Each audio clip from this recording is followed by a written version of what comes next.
මේ සැරේ වැඩිපුරම අල්ලස් අරන් තියෙන්නේ කවුද? 2021 වෙනකන් ශ්‍රී ලංකා පොලිසිය අරන් තිබිලා තියෙන්නේ මහත්තයා. 2021 වෙනකම්ම ශ්‍රී ලංකා පොලිසිය තමයි අරන් තිබ්බේ.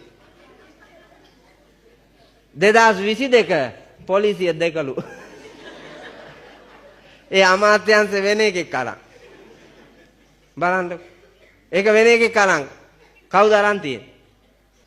ශ්‍රී ලංකා පොලිසිය හොරා කාලා තියෙන්නේ චූටි ඒ බලු පුතා අහිංසක ඒවා. සාමාන්‍ය කැන්ටින් එකකින් තේ එකක් බීලා ඒකේ බිල රුපියල් 150ක් වාගේ පාරේ එනකොට කොල්ලෙක් අල්ලාගෙන කොබල හෙල්මට් එක. තෝ දන්නේ නැද්ද නීතිය? අර කට සැර වෙලා. අනේ සර් අදට සමා වෙන්නකෝ.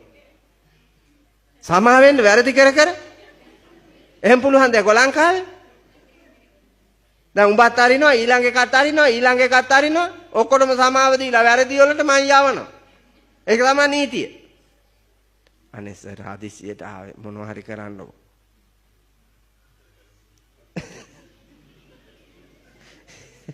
අර කවබයි කරන පොත අරගෙන පෑන මෙහෙම කිට්ටුවෙන් තියාගෙන පොත මේ ලියන්නේ නැහැ. ලියන්නේ බය කරනවා. තෝ දන්නවද දඩේ? රුපියල් 15000යි.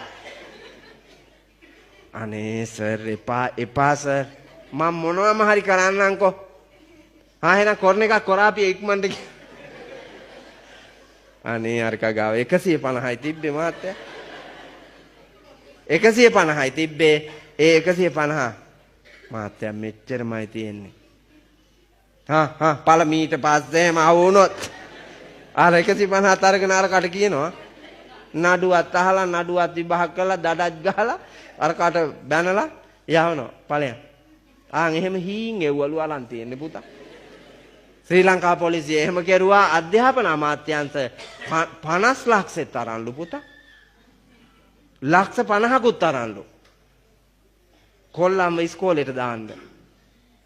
එහෙම ආකල්පයක් ගෙනල්ලානේ ලංකාවේ හොඳ ඉස්කෝල තියෙනවා නරක ඉස්කෝල තියෙනවා පෝසත් ඉස්කෝල තියෙනවා දුප්පත් ඉස්කෝල තියෙනවා උගන්නන ඉස්කෝල තියෙනවා උගන් නැති ඉස්කෝල තියෙනවා දුෂ්කර ඉස්කෝල තියෙනවා දුෂ්කර නොවන ඉස්කෝල තියෙනවා. එහෙම ලංකාවේ සංස්කෘතියක් හදලා ඒකොල්ලන් නිදහස සමරනවා අර අප්පා හරේ.